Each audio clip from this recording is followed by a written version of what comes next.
You're you're a Sydney-based man, is that Yes. correct? Yep. Yeah, Yep. cool. Um, has it been like you're still in your jumper weather down there? Yeah, it's cold. I've got a little heater on here. I'm in my little writer's sort of study we've got out the back of the house. It's got a heater in here, thank God, because I'm in here at 5 in the morning. Oh, geez, yeah, that is cold.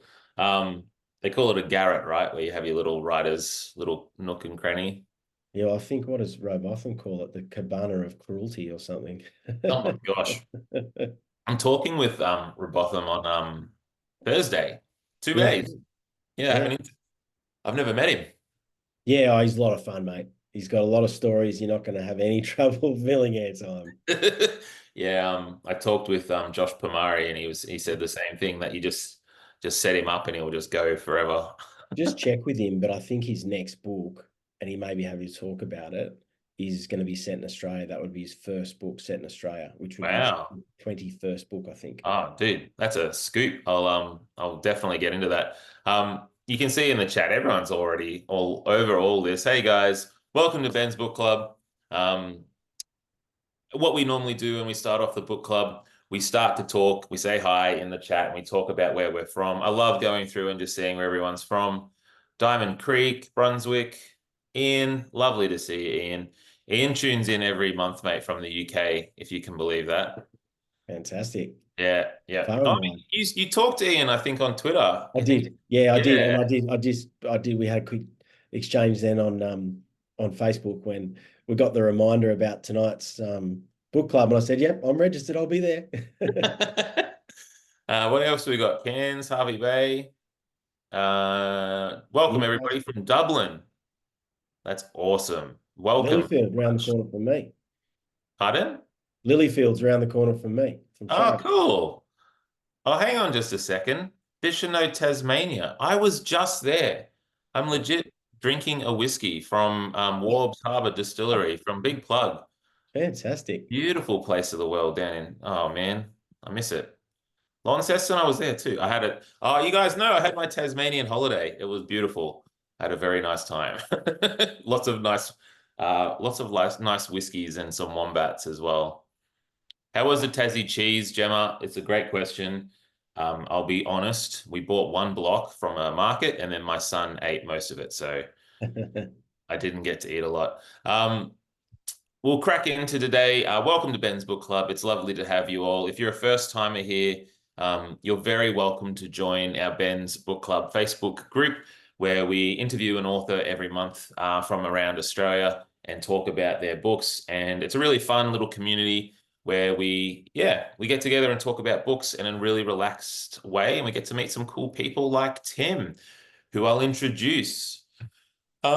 Tim, we met last year for the first time in Brisbane, and I think I saw you at a writers' festival as well last year, right? Yeah, that's right. Yeah, it was. Yeah. Is it bad? Bad Sydney, I think. Bad Crime Writing Festival, Yeah. yeah, in Sydney. But you've been a journalist for 25 years, I think probably longer now, because I might have a little bit of an older bio. So, No, no, I've stopped. I left the ABC I was gonna last have year, I had so a that was question it. about that. Capped out at Um, 25.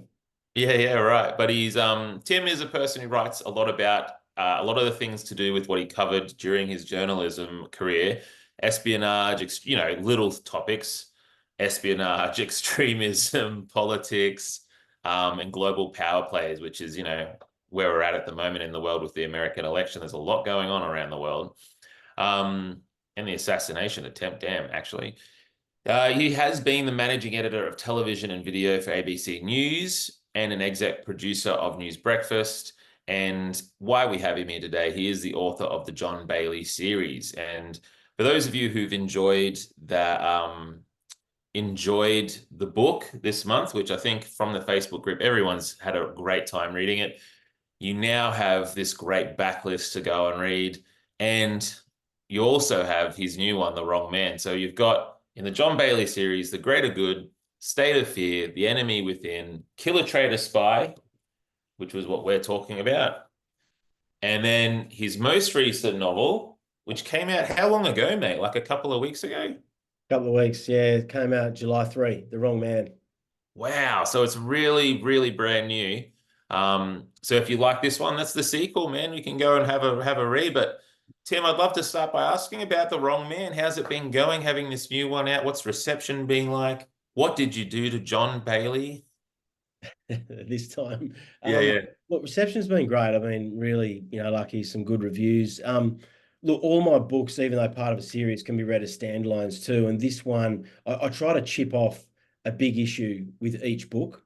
So I had, Australia caught in the middle of the US-China power struggle with the first book, Islamists Yeah. and Spy Terrorism with the second, neo-Nazis and abuse of power in the third, and the enemy within, and then obviously the Russian spy thriller, Killer Traitor Spy, which I'm going to talk about a bit. And then so for this one, The Wrong Man, I've written about violent misogyny and the extreme end of it, which is incels. So those are men who identify as involuntary celibate. It's a real movement. They've been Mm-hmm. behind some really awful terrorist attacks around the world. These are people that find each other online, men that find each other online, and they believe they're born unattractive to women, and they're pretty angry about it, and they egg each other on. And the extreme end of that is violence. So yeah, the book starts with a murder in the millionaire's playground of Palm Beach. Holly Sutton, this really cool new police detective that I just loved writing. Oh, Um, wow. So I she's a really point of need, view character? Like you've got her. she is, yeah, Oh, yeah, okay, cool. yeah. So if you're writing a book about the layers of misogyny in society, which is what I've Mm, tried to do, I really needed a strong female lead to be yeah. able to get along with Bailey. Mm, And so she's on the case of the murder of this influencer um, socialite called Toddy Evans, who's killed at Palm Beach. And then Bailey digs out an old case file of his ex-girlfriend, Sharon Dexter, who died a while back. And the case file, in looking at it, Bailey realizes that she might have got this case wrong. And that case was the murder of a woman outside the men only Sydney club, which right. is based on those gentlemen's, clubs Oh, around yeah, yeah. Australia. Yeah. And so he starts looking into that one. A serial killer is already serving a life sentence for that crime, along with murdering a Oh, woman. So Bailey's looking at that case. Holly Sutton's looking at the murder of Toddy Evans. Their worlds collide a bit towards, as the book goes along, when they realize wow. they're chasing the same killers. Oh, that's cool. Yeah. Someone has Gemma in the chat. I don't know whether you can see Tim. She just said sold. Thanks, Love the Gemma. video. That's awesome. You can see too the love for the series, mate. Christy said, I've ordered copies of all the other books, loved it. Loving the series, listened to all the audio books. Amazing. Isn't Lani Tupo great? He's the guy who reads my book. He's a New Zealand Kiwi actor. And he's done everything, all the TV series you'd expect. But Yeah, yeah. I met him for the first time while he was reading The Wrong Man in a little studio in Crow's Nest in Sydney. And it was great. We were both quite emotional about it because our fifth book together, and give him a big hug. And, he's the most lovely man. And so it's been great. It's been great to have him consistently for all the books. And Yeah. as, I mean, when you clue into a person like that who's a real co-conspirator, like you need to hey, hang on to him a bit, eh? yeah, well, he's got that gravelly voice that I'd actually always imagined Bailey Hmm. when I was writing Bailey. Yeah. So when they first said, "This is the guy, what do you think?" I went, tick, like That's there's it. no one Two else. thumbs up, That's yeah. it. Yeah, yeah. Yeah, Gemma, I don't know whether you can see, Gemma said he's the best narrator, but she was so excited to say it, she had to say it twice. Yeah, yeah, cool. And Real yeah, emphasis. Christy says, Oh, and look, there's some people actually already stuck into The Wrong Man after reading this one. yeah, cool. That's Thanks so much. awesome. I Yeah. do feel like, Tim, I feel like there's so much good crime writing in Australia, but I feel like Australian readers who enjoy crime, they'll first go to the American crime writers. Mm. They'll go to the James Patterson, or they'll go to the Michael Connolly. And I love those authors as much as the next guy. But then there's few who go to the Australians. And then you have your Jane Harpers and your Chris Hammers, and you have these big, big names in the scene. But I feel like the way your books are framed in the landscape at the moment, at least, is it's kind of like Nirvana's first album. And when you listen to Nirvana's first album, you're like, damn, this is really good. But they're still getting that momentum going. Do you feel like that yourself? Like, do you feel like I feel like there's just going to be this big hit all of a sudden, and then we get to all say we knew you before this huge took place. Well, look, very kind of you to say, and I hope so, would be the Yeah, quick yeah, answer. yeah. But look, advice given back to me many years ago was write what you know, write what you discover Mm, the writer that you are. So I'm not a rural noir guy. There's enough people doing that, yeah. Mhm. and there's great writers doing that. And in fact, your shout out to how many great crime writers we have in Australia right now is so true. And the Mm. Australian writing community, as you well know, as you're part of it, is really supportive of each other. There's It's not amazing, this, eh? it is, isn't it? Everyone's really supportive of each other's books. There's not a competitiveness or an ugliness or anything like that. It's actually, it's almost like, the rising tide rises all boats, that saying. Yeah, that's a good way of putting it. Yeah, and I think that absolutely Jane Harper put Australian, crime writing, regional noir, rural noir on the map, and there's heaps of Yeah. people doing that really well now. I know Chris Hammers, he's in and out of the city, so he's not just a rural noir guy, but we've got Michael Robotham as well. Mm. Sets a lot of his books overseas, all his books overseas, but a great Australian writer that Is, has yeah. also helped, put us on the map. So, and there's just so many great writers I know that are popping through. Yeah. So yeah. So to come back to what you were talking about, I wanted to write global thrillers Mm. in Sydney with Sydney as a character, and I had finished writing my first book, and my publisher Fiona Henderson at Simon Schuster said to me, You remind me a lot of an early Michael Connolly." Hmm. And shamefully, I'd never read any Michael Connolly books by that stage. Oh, yeah, And yeah. and then and then I started with The Poet because that's where she told me to start, which is a fantastic book. I reckon I've read about 20 now in the last 7 years since I've Yeah, yeah, yeah. writing. That's the way it And goes with him for sure.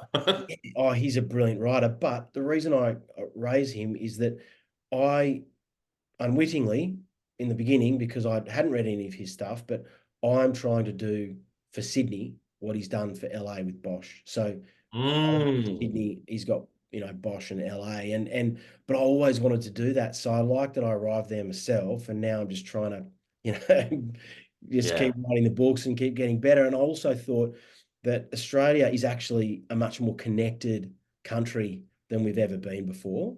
So yeah. actually, Sydney is a really global city.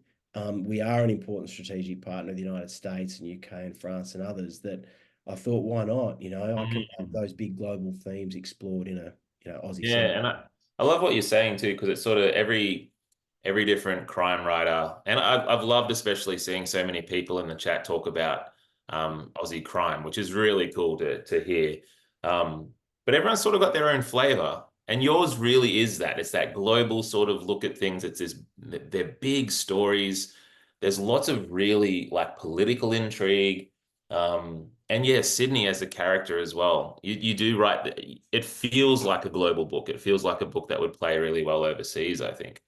Yeah, I love writing Sydney as well. It's just such an interesting city. It's so beautiful, but it's just got this dark underbelly. We've got big problems with segregation in this city as well. Yeah. All the new migrants are in the west and southwest.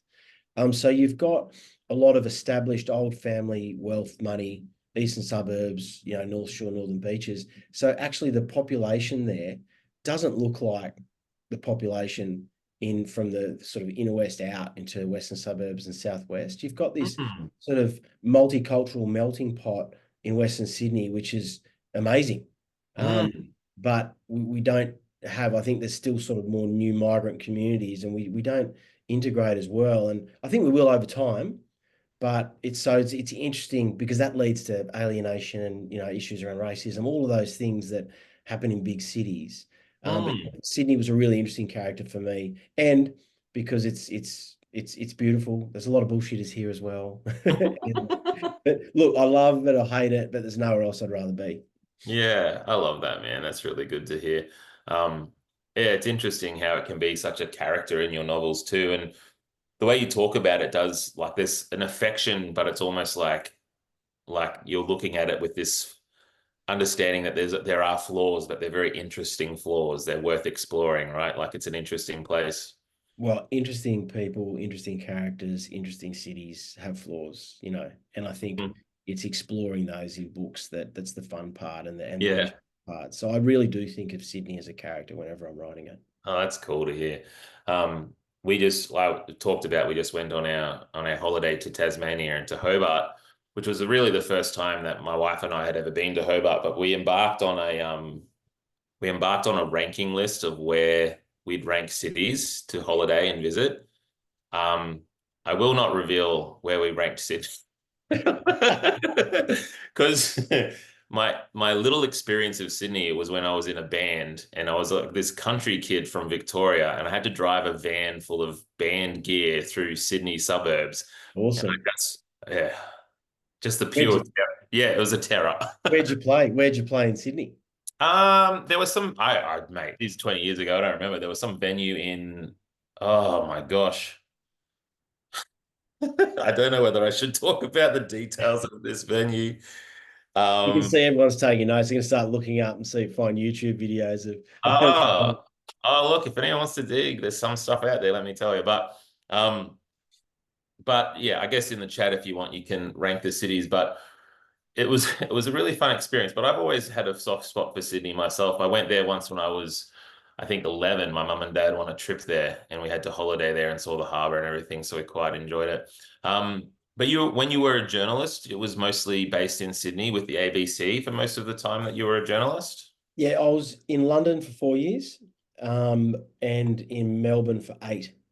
So I actually started my career Oh, with ABC in Melbourne. We had our kids there. Absolutely just love Melbourne. I'm not a Sydney or Melbourne guy. I love both cities and got into watching AFL down there even though I'm a rugby guy. But loved it, just loved it. And Melbourne's a much more, I guess, European city in a way. it feels like that, yeah. And I loved it for that. Great arts community, but grading sport going on as well. We loved it. I mean, we moved back to Sydney, for jobs, and our families in Sydney. Our kids were pretty small then, so moved back about 10 years ago. And so it was nice to be back in Sydney. I love Sydney too. But yeah, so 4 years London. It's where I cut my teeth really in the sort of TV breaking news, journalism and digital media. Yeah, right. Sort of primed me for the career I ended up having at the ABC. And that's the place. That's, London's such a hub, right? Like that's a crazy place to really start your career. I Yeah, am, well, I don't do things by halves. Like I literally finished uni and said to my dad, look, the mum and dad, the biggest media center where the best journalism in my view is in London. So I'm just going to buy myself a one-way ticket and see how I go. And I wow, could only really? I could only work for 6 months, and luckily, in that time, the Sky News UK, which is not Sky News Mm. Australia, Sky News UK, boss sort of was luckily, impressed and sponsored me to stay there. So that's how I Are stayed. you, is that sort of how you live, mate? Like, are you a kind of guy who like just instead of studying how to swim and studying the surrounds, you just dive into whatever pool of water's in front of you and just figure it out as you go? Like you just love getting in there and getting your hands dirty a little bit. Oh, look, I'd love to say I'm that brave. I love getting my hands dirty. That's without a doubt. And Yeah. I love exciting opportunities, pressure, doing new things. I mean, when it comes to the books, I started writing books when I was like late teens. So I've got a couple of books in a drawer that'll never see the light of day that are pretty crap, but they've got some elements to them that started helping me figure out the kind of writer that I would be, which is why I ended up Mm. writing. I had a friend of the family said to me, I gave them to read because they were a writer, and they said to me, look, you write the action sort of thriller chapters really well. I enjoyed this in this book. And I think that was him saying the rest of it wasn't very good, but that stayed with me. And then when I actually got time to sit down to write again, which was around 2013, I'd just been in the US where I kind of got the idea from a conversation with a US State Department official who said to me, I was in Washington for about a week and had some really interesting meetings. And this guy said to me, could I ever imagine a day when Australia would turn its back on the US in favor of a closer relationship with China? And that became the idea for the first book and actually the Mm. series, really, and made me feel like I could back Sydney and Australia as a global, setting for this stuff. Yeah. But anyway, so going back to what you said about diving in head first, well, that's what I did with the books. But you did the same thing. You just got to back yourself and see how Yeah. you go, right? Well, that's why And I wanted to do it ask you, for because another. there is like, I feel like when you're pursuing something that you're passionate about, there are these moments where you have to take a bit of a leap of faith almost in yourself a little bit, right? And you have to just go, you know what? I'm just gonna go, I'm gonna figure it out. And those were those moments where you moved to London. Was there a moment like that when you had your first draft of the first John Bailey book, like, and you was like, I gotta send it out? Like, what was that like? Yeah, it's a bit scary. And I was lucky. I got quite a bit of interest straight away, and then, but I just went to a few publishers, and then um, one of the publishers said to me, "Look, I think you're going to need an agent." Um, and I thought, okay, that's promising. And she'd recommended one agent. There's another one recommended to me. I went with a really commercial agent, Hmm. and I had to do a big rewrite on the book, and there was several publishers waiting for it at the end of the rewrite because it was a draft, and they were my agent then was realistic about it. It's good, but let's make it great. Do your rewrite. So I did the rewrite, and then my then agent like sent me basically an email just saying, "Yeah, got the rewrite. Sorry to say, I no longer believe in the project. Speaks. Feel free to speak to other agents." And I went, "Oh my God, this is 8 months into it." And I knew there was several publishers waiting for it. And so I rang up the first Sorry, publisher. can we just pause you? Yeah, Did they yeah, actually said, I no longer believe in this project? yeah. Well, it was worse. It was a text message that said, "I've just sent you an email. I'm afraid it's not good news." So then I checked the email and it was Oh the no. same thing. And I no longer believe in the project. And I just went, okay.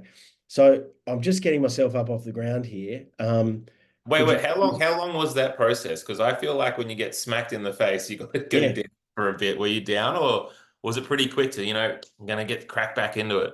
So it was 8 months. 8 months from from interest from those publishers, Yeah, but then the agent dropping me. yeah. So I rang up the first publisher I sat down with because I ended up Mm. coffee with her. And I said, "Can we catch up? This has happened." She said, "Look, I don't know what's happened here, but I got dealt out of it. I was waiting for the book, and my publishing house is not big enough for your agent." Oh, okay. So, but can we just have a chat? Because this was a woman called Jean Rickmans, who was a good friend of mine, Chris Ullman, who wrote the Secret City books, his publisher. Oh, And okay.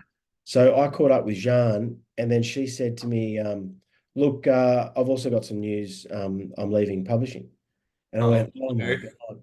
So anyway, I wanted to tell this story because I've never really told it like this before, and I thought it's a good one for this forum. Yeah, So for yeah, sure. I said to Jean, "Well, what are you going to do?" We're having a coffee, Link Cafe in Sydney. And she said, "Well, not sure yet." Um, and then I said, "Have you ever thought about being an agent? Like you're the most connected person I've ever come across in publishing."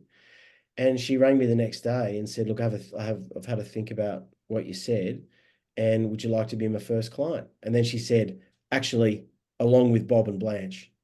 And I went, "Okay, if Bob and Blanche are on board, it causes Bob Walk I'm talking about, um, then I think I could be in good hands here." And then, she just sort of nurtured me through the rewrite, and then I got this amazing 3 book deal with Simon and Schuster, and so the rest is history. So it's even when it's really exciting and you think you're on a winner, you can really get kicked in the teeth, which is what happened with me. But you just don't give up because why would you? You love what you do, and Mm. you just need one person to really love it.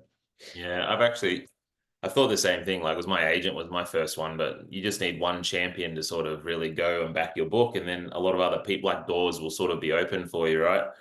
But it is, I don't know, man. It is pretty easy to get discouraged. I think it's, one thing goes wrong. You've got this dream and you get a critique or you get someone who says something harsh or just one door slam shut. I think a lot of really young writers do just say, well, I haven't got it then, and just stop pursuing it. Yeah. Um, I mean, if there are any writers here, do you have any advice for them within that certain circumstance? Yeah, look, a couple of things. Firstly, don't give up. Because as I said, I've got 2 crappy books in a drawer, but they were learning experiences for me, and they helped me discover the kind of writer I am, which really leads me to the second bit of advice, which is write what you really feel strongly about that you want to write and what you want to read. Mm, Figure out what kind of writer you are, and mm, then write not just for yourself but for your audience. So make those pages fight for themselves in the book. I've got a rule I write by, which is if any chapter in the book is not advancing the story, so that could be plot, character, setting. If it's not advancing the plot in that with those things in mind, I'll delete it. So I really try to keep things moving. But yeah, on the advice front, it's you need one person to love your book, mhm. and that's going to be someone in a publishing house that will then, be your champion for it. So don't give up, like, and if you love it, it may take you 3 or 4 goes to get there, and then you're there. So That's yeah, awesome. and write because you love it. I appreciate that. I appreciate that. Thank you for saying. Um, just a reminder too, and I actually don't think I've mentioned that this time because I've just been so excited to talk to Tim. But we do, if you want to send any questions to Tim, the chat's open. Feel free to send questions through. I can see some people have already started. Um, we've got one here from Nell is saying that her friend is just starting to do some pitches. And the 3 minute process sounds brutal. Have you ever been part of that where you have to go and pitch to agents in 3 minutes and then get out? Like, can you imagine, mate?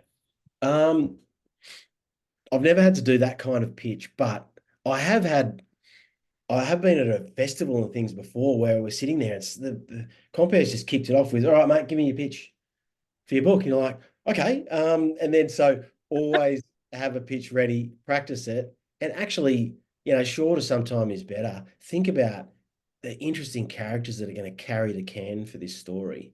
Uh, Hmm.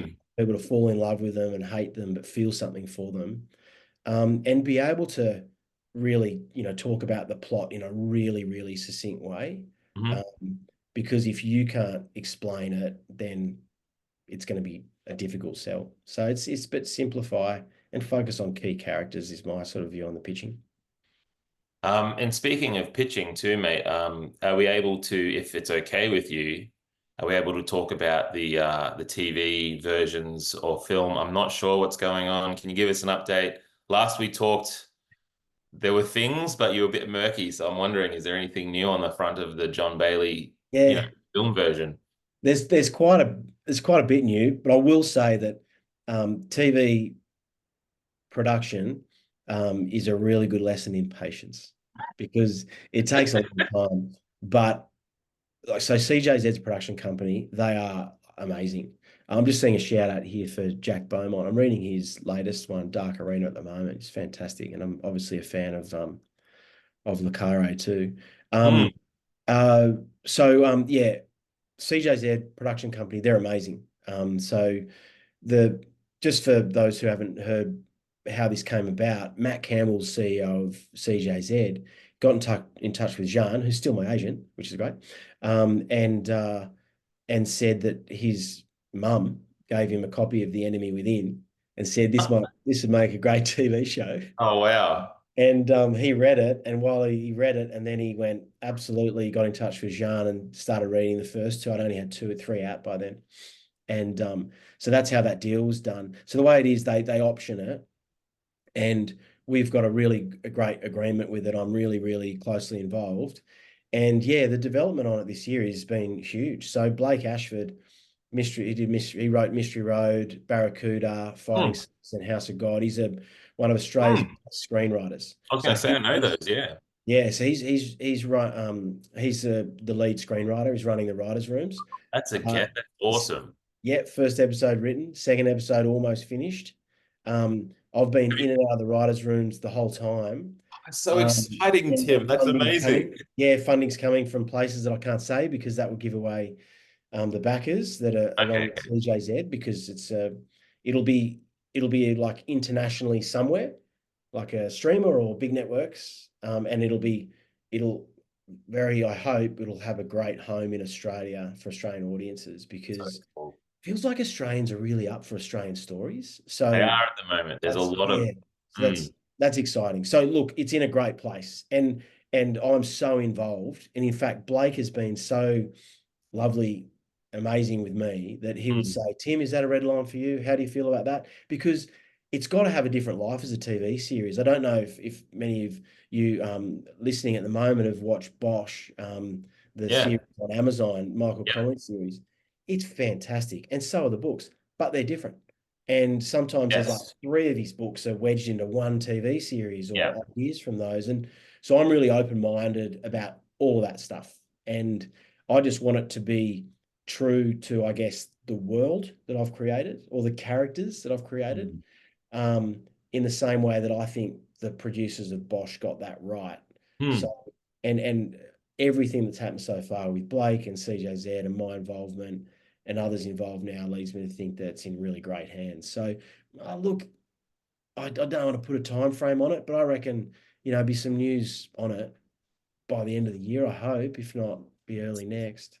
Is it, I imagine it sort of feels like you've been a solo performer and musician for a while, and then you get to actually go in with a really great band and jam it and see what your things go like, right? And they add stuff that's, maybe you hadn't thought of, but it's really cool, right? It's a bit like someone just asked the screenwriter's name. Blake Ashford is his name. Blake Ashford. So he's done Mystery Road and some great things like that. Yeah, it is a bit like that. Although, and you'd have this experience as well that yes, you're on your own for so long with the writing, Yeah, but then to make your book great, suddenly the team starts coming in, which is your editor and publisher and that's others true. that then come in and I'm really open minded. I know you've worked with great publishers like Jane Polframan.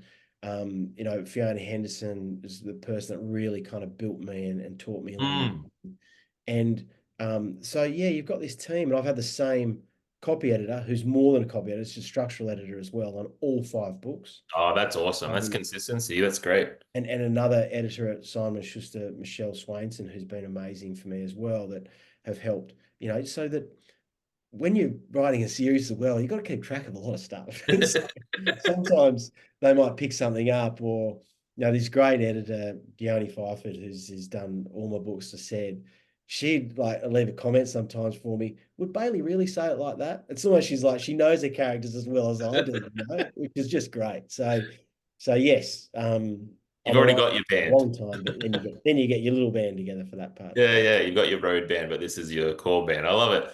That's Yeah. really cool, man. I just want to go to a question from Shreya up a little bit higher, but the question is, Sorry, Kathy no, Bates. go ahead. No, I just see that from Gemma saying, as long as your team isn't like Kathy Bates in Misery, absolutely. No, thankfully, You've we've never had a fan watched like that that, one. mate. Yeah. On that, actually, here's a question for you. Have you had any weird fan experiences? And can you tell us about them?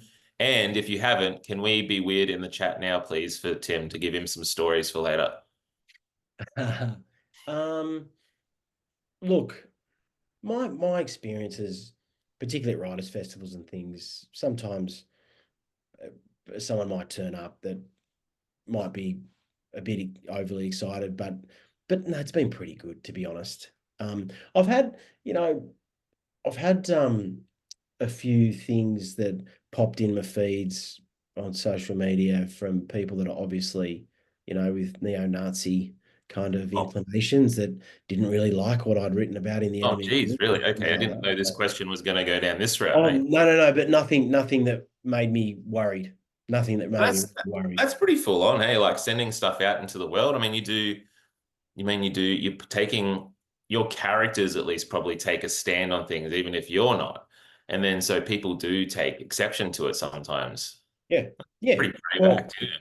look, I mean, I'm really open about my books that everything in them either has happened, will happen, or could happen. I want it to be an accurate reflection of the world as we are now. I want to Mm, peel back the dark curtain, if you know what I mean, or peel back the curtain on the darkness. I mean, to be able to look at real issues. And yes, I've mm, got fictitious stories in there.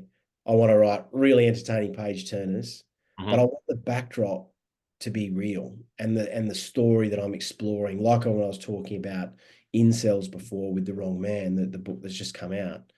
Um, it's really important for me that I get that stuff right. And in Kill a Traitor Spy, um, absolutely was I influenced by the Novichok attacks on, the Skripals in Salisbury, and absolutely Havana syndrome is a real thing that's been happening around the world. Those microwave attacks on on US diplomats and intelligence staff. In fact, on that one, it was really interesting. Earlier this year in Tbilisi in Georgia, this one didn't get a heap of coverage, but there was the wife of a US diplomat was doing her laundry in their house in Tbilisi, and she suddenly became overwhelmed with this the symptoms effectively of Havana syndrome, headaches, loud noises, all of that. Wow. And she ended up looking out the window and seeing this car, and she was able to identify this tall, thin man that was standing outside on the street near the car, right? Mhm. And this guy, because they got him on security camera, was a GRU officer. So that's the new CIA, right? The military intelligence. And they'd Wow. linked him even more so, right? This big investigative piece was done by Germans and the BBC, I think. And this guy was linked to the unit 29155. I was just looking at a note I made here about it, so I wouldn't forget the number, which Yeah. is the GRU's special branch that's been set up to assassinate and cause mayhem, disruption. And Wow.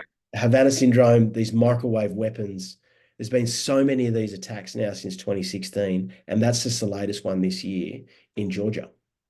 So yeah.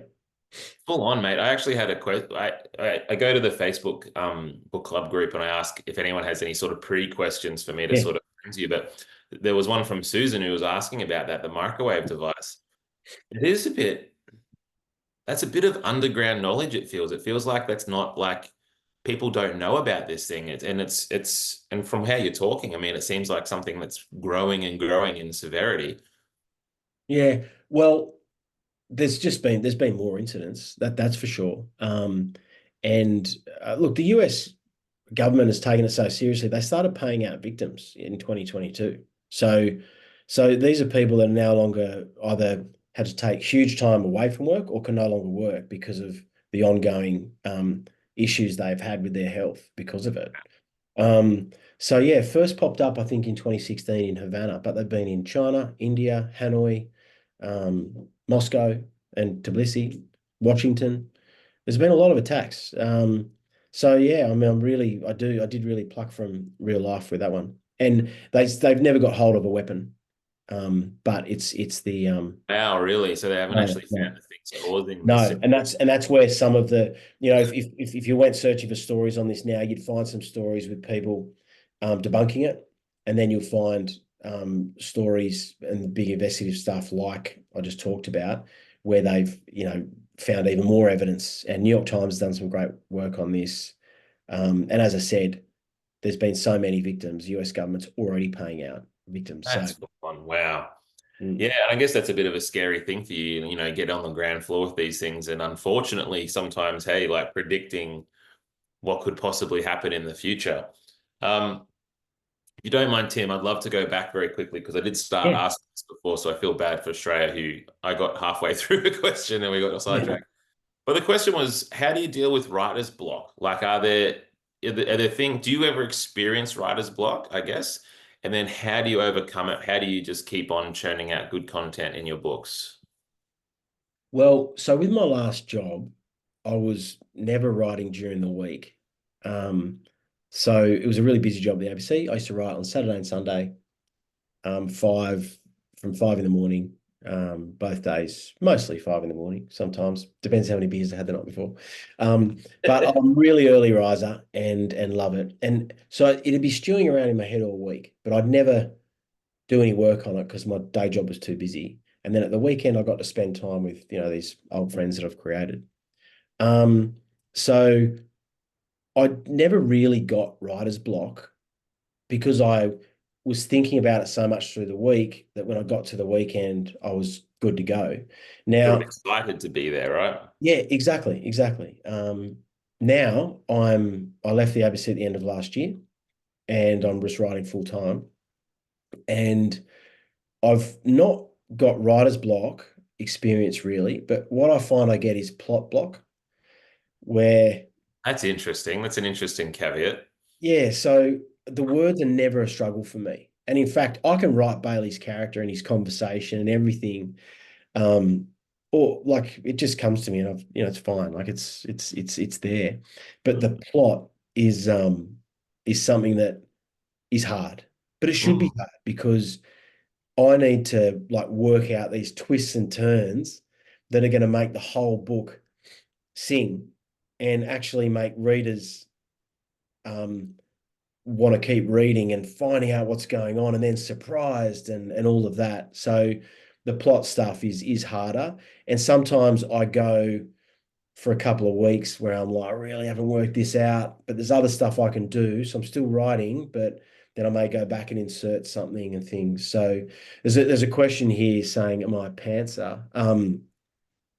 I'm mostly a plotter these days. I always know where it starts, know a couple of big beats in the book, and usually I know where it ends. I might write about 10,000 words and then I'll go, okay, stop, where's this going? And then I'll Mm. do little plans. And look, I wrote a book. I'm already writing my second book this year. I wrote a book earlier this year. It took me 3 months. And That's I crazy timeline. started, it was crazy. Yeah, it just came out. I had this idea in my head for ages. And I just started writing and then I stopped and planned it out. And because I had two perspectives going, I started color coding chapters in the plan so that I could see that I was giving my key characters the time I wanted them to have before they would come together. So, so that was, I definitely really plotted that one out. The one I'm writing at the moment, I'm finding that I'm plotting more and more. And the reason I'm probably plotting more and more now is because I've just been at this a while, and with the Bailey series, and I keep saying they're all standalones, but there's key things that have happened in all those earlier books that sometimes I need to give a nod or a tip of a hat to, or give a quick summary in a book so that you understand a backstory bit about his character Yeah. or another character. So I've got to get those bits right as well. And then so it just gets quite complicated. So I do find now doing these little maps for myself, and I just use a Word document for it, to be honest. Sometimes actually I'll just do bullet points of what I think the whole book's going to be. Yeah. And then that's there.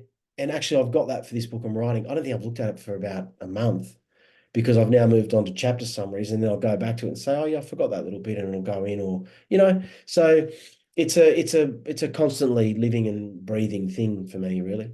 I do the same thing, man. Like I'll have Yeah, I I was have gonna ask you. do you use Scrivener or do you use Word? I, Like what do you I, write in? no, I don't. I just use Word. But do you use Scrivener? Because people swear Yeah. who use it. I use Scrivener because it does this thing that you're describing. You've got your on the I always have on the side just sections and then chapter I'm headings getting with cold again. yeah, you're good, man. Um, Yeah, yeah, and so down the side. yeah, and then you can sort of just move pieces around, or you can add, oh, I Oh, feel like I need a beat here, so I'm gonna add a new chapter here. But it's kind of your outline on the left, and then you can sort of fill in the chapters as you go, which yeah, I'm finding really Word was always hard because I couldn't see it at a glance. mm. I'd be like, what was chapter 43 again? And I'd have to like scroll down and then like, oh yeah, it's this thing. But here I can sort of see it as a beat sheet, sort of. It's Yeah, quite, okay. Yeah, yeah. yeah, yeah. Yeah, cool. You do So have you're, to. you're a plot. So you're quite a big plotter. No, I don't think I'm a plotter. I think I'm an emotional plotter. Like as I'm writing, I'm like, okay, I need a beat here to establish that she's sad. So I'm just going to have this here because I know that comes back later. So I'll just put a chapter there, and it's a livable plot, I Yeah, guess. yeah. Does that make sense? Like a livable outline that I can morph and I change. do. Yeah, and in some ways I'm a bit like that as well. I think I never stick entirely to it. I mean, I remember listening to an interview with Matthew Riley once, and he said, I don't write page one until I know what's happening on page 401. Yeah. And that's sort of some extreme plotting from my end. But some Jane people Harper's do the like same. writing that outline. They write an outline that could be 20,000 words, and then they start. I Hmm. think David Baldacci might write like that. Maybe I heard him talking. Anyway, I find it when you to me it feels like when I overplan it, then when I'm writing it, I'm less excited. It's like yeah, I'm yeah, filling in the gaps and it just doesn't feel as like alive. So I yeah. like the feeling of creativity and invention, but I interviewed Jane Harper and Oh, yeah. she'll create an 80,000 word document for an 80,000 word book. And she'll just, everything is outlined, every little piece of research, every dialogue. She'll do this massive document. And then she does sort of fill it out. But then you have Wow. a person like James Patterson, and he's said that, he'll start a novel with Jack Reacher. No, sorry, who's James Patterson? Alex Cross, Yeah. finding a body in the boot of a car. And then he'll be like, well, then the book will be about me figuring out how it got there. And he just doesn't even know. He makes Wow. it as he goes. Yeah. I remember. Sorry, you can't finish. Oh, you go ahead. No, sorry to interrupt. I remember Michael Ray Botham saying to me once that he got, he was like more than halfway through the book, and the murderer could be one of five people, and he still hadn't decided who it was yet. And my mind just went, I just interviewed someone where they changed the killer at the end because when it got there, they paid it off the way they thought, and it just didn't feel right. So they then were like, this other character could, okay. And you're like, what the heck? They're these huge swings. And yeah. Oh, look, I've done that a little bit. I actually did that a little bit with Kill Traitor Spy, yeah, go on. figuring out, well, do we give away much of the plot in this In conversation? theory, we've all read the book. So we do sometimes do this where, and I think Judy, by the way, Judy, thank you for your compliment earlier. I did read that. Thank you for that. But Judy sometimes hasn't read the book yet. So yeah, see, Gemma's saying spill the tea. So if you don't want to hear spoilers, just block your ears just for a second because we're going to have a quick chat about the ending of the book. But yeah, Tim, go ahead. So I'd had this idea for Olga to be this kind of, be involved in and being a bit of a recruiter. Oh, okay. But I came to that after well over halfway through writing the book. Yeah. And so I went back and I thought I need to build up her character and make her, much um like less obvious, but successful in her own right in this sort of, her career in real estate, and then that she was clever and cunning, and then that led me to the final conversation with, Ronnie Johnson when he worked it all out. Yeah, So, yeah. so I didn't get to that until right near the end, And in fact, and I won't give this bit away, but with the greater good, I wrote the ending, and then I finished the book, and then I left it for about a week, and then I went, hang on, it's not over yet. And then I wrote an epilogue, which is the kind of the idea of the greater good. I thought it's just not quite there, and yeah, so that was and I loved it because it really talked to who Ronnie Johnson's character was, and Yeah, that's cool. so yeah, yeah, It's funny because I mean, we're in the creative business, right? So it is this, I guess it's almost like a romantic thing, or I don't even know what it is, but people thinking that when you have this tight structure, and I always picture the big cards up on the wall or the big map with lines going everywhere, like a really solid structure. Um, but then once you have that, it's not locked in, and you can create later. yeah, You can add extra things. You can yeah. rethink scenes. Nothing's locked. I mean, it's all the act of creativity, right? Yeah, yeah. Yeah, look, I did when I thought about trying to structure more, I bought a cork board, and I it just sat on my desk for so long, and then suddenly Taylor Swift pictures started getting pinned to it and all these different things, and then it was in my daughter's room and I never saw it again. So the cork board thing never worked for me, but a Word document has. And someone saying Ronnie Johnson, so gotta love him, but is there life without him? I don't know if there is life without him. He's a great foil to Bailey's black and white, good and bad, and Ronnie Johnson is, but the world is grey, and you need That's what people. the ending felt like for Killer Trader. Not to give huge things away, but that was the morality at the end of it was that kind of vibe, right? That we won't see the world the same way ever. That's right. I mean, the world, you need good people to do bad things to keep us safe in a way, and that's the sort of Ronnie Johnson's view of the world, and so lives in a grey area constantly. Mm. Um, yeah, I think if that's Tony, it says iPad 106, but I think that's Tony. Tony, I think you were talking about Ronnie on the Facebook page as well, right? A lot of love for Ronnie and his relationship with Bubba. Yeah, so yeah, thanks, Tony. I did have Yeah, your yeah. Look, I I did don't have have your, any plans to not include him, Tony. So so he's Ronnie's definitely in the wrong man. yeah, yeah. Oh, cool, cool, cool, cool, Oh cool. yeah, yeah. So Ronnie, but I've got like a whole bunch of characters now. So it's really it's where they pop up and the roles they play. But Mm. so in The Wrong Man, the partner of the woman who was murdered, Toddy Evans, so that she's the woman killed at Palm Beach. Her partner is a former soldier turned mercenary soldier turned Yeah. turned property developer. So he made all his money as a mercenary and then got into property developing. Mhm. Made enough money, and they're a bit of a celebrity couple around town. And so that mercenary world allowed me to link a guy like Ronnie Johnson to it because mercenaries are hired to do a lot of the things that our soldiers can't do. So there's there's there's an overarching kind of global there's a I wouldn't say global theme to the I mean there's not a global spy theme or anything to the book, but there's an aspect to it that is derived from the characters, and Ronnie's got a role to play in that. I appreciate that answer, man. That's really good. Um, we're actually, if you can believe this, Tim, we're actually nearly out of time, which I cannot Yeah, believe. I feel yeah, like wow, ripped along. I know we've just been having a good time here, and I just want to thank everyone for being here. But um, if you have any other questions for Tim, now's the time. Pop them in the chat, and if I'm sorry if I haven't read them all, so maybe pop them in again if you really want it to be if you want it to be answered.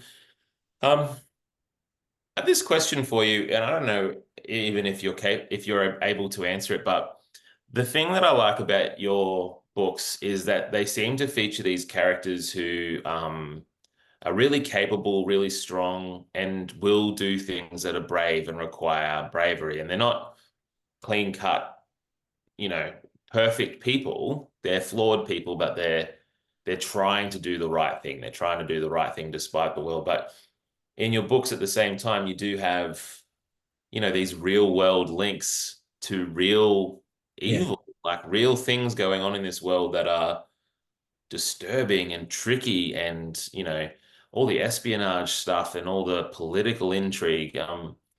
You write about this world that feels, I think, at times hopeless, and then you write these characters that are very courageous despite that. And I guess, I mean, this is a big question, I guess, but I'm wondering how you think about that. Like, is that if you had a purpose with your fiction, is it to give people a sense that there is still bravery, there is still hope in this world?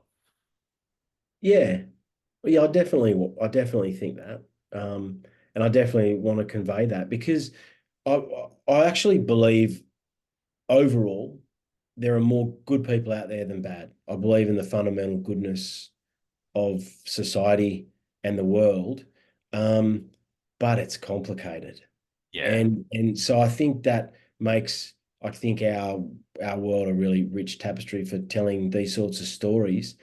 And there are some awful things that go on around the world, and but they are conducted by a minority, and there's a quote that always gets thrown around and then misquoted about who actually said it, but it's that idea that bad things happen when good people do nothing. Mm. And so um, in a way, that's where Ronnie Johnson comes in. He's got his way of doing it. Bailey's got his way of doing it. Annie Brooks, hers, and Sharon Dexter in the early books, and Holly Sutton, detective in this book. That um, these are people that give us hope.